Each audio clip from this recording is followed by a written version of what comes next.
Yeah. Hi, everybody. Willard. I used to teach there. When I was 14, my family moved from Wichita Falls, Texas, to Pauls Valley, Oklahoma. So, for those unfortunate few who don't know, Pauls Valley is a small farm town where everybody knows everybody else, and nobody was particularly interested in knowing me. If you're not from Pauls Valley, you're an outsider, therefore pretty suspect. It didn't help matters that I was kind of quiet and kept to myself, so the end result was I was a total outcast and nobody talked to me. But one girl named Debbie took pity on me, and she kind of showed me around a little bit and filled me in on the do's and don'ts of Pauls Valley Junior High Society. And I kind of, sort of, maybe, possibly liked her a little bit, maybe, kind of. So one day, Debbie said that a friend of hers was having a party in her parents' basement, and I was invited. So when I went, there was about 20 kids there, and some were dancing. Most of them were just drinking Dr. Pepper and eating potato chips, and Debbie and her friends were over in one side of the room talking and laughing, and true to form, I was in a corner by myself, being miserable, and I was just fixing to leave, and this kid came dashing in, and he goes, the dog patrol is coming. And everybody freaked out.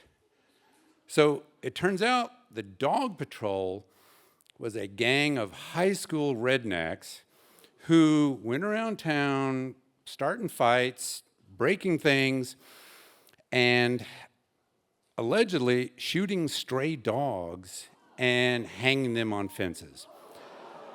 And they were coming to crash this party. So everybody was freaked out, and one football guy took control, and he goes, okay, you two guys, go down Elm Street to the west, tell me what you see. You two guys, go down Elm Street to the east, report back what you see. And he points to me, and he goes, you, new kid, go out the back, go down the alleys, come back and report. And so like, go, go, go, and everybody took off running. So I took off out the back, and I'm running into the darkness. No idea what I was doing. It's completely dark. And I was just running, and I was thinking, what am I going to do if I encounter these barbarians? And just then, pow! I got hit in the face and knocked unconscious.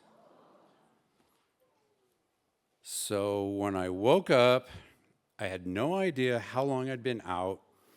I got to my feet, and my head was tangled in some wires. And I realized I had run into a clothesline. Yeah, caught me right below the nose, snapped my head back. So I heard some music and laughter.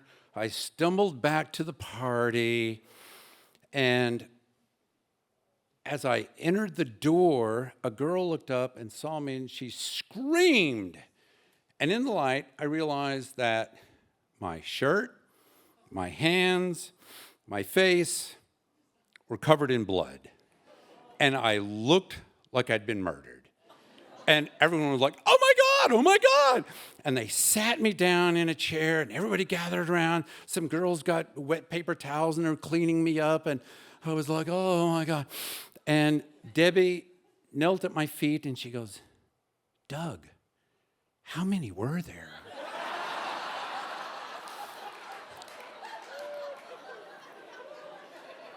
And I realized I got two choices here. I could tell the truth and continue to be a miserable loser, or I could lie and maybe be a hero. But I chose a third choice. So I looked at Debbie and I said, it just happened so fast. I didn't have a chance. And a couple of guys went, oh, and I got patted on the back, and Debbie smiled. And 10 minutes later, I had a clean shirt. I was slow dancing with Debbie. I'd been accepted into the pack, and life was good. Thank you.